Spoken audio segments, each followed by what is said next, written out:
Emas adalah aset fizikal yang boleh dibawa ke mana-mana. Berbeza dengan tanah atau rumah tak boleh dialih sesuka hati. Nak jual hartanah, prosesnya panjang, paling cepat pun ambil masa 6 hingga 9 bulan. Tapi emas, bila-bila masa boleh jual. Cepat, mudah dan cair. Masa Perang Amerika-Vietnam dulu, ramai pelarian tukar harta kepada kepingan emas nipis. Vietnam Kim Tan.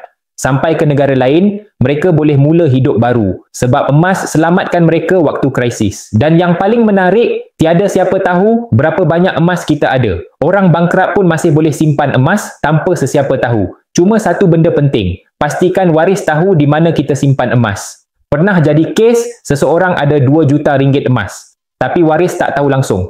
Akhirnya, hilang begitu sahaja. Jadi kalau simpan emas, pastikan simpan dengan ilmu dan pastikan waris tahu tempatnya. Kalau tuan-puan dah bersedia, akaun Gap boleh mula dengan RM100 atau 1 gram sebulan. Isi info dalam beg biru. Saya akan guide dari mula sampai faham. Dulu ragu, kini tahu, jom simpan emas.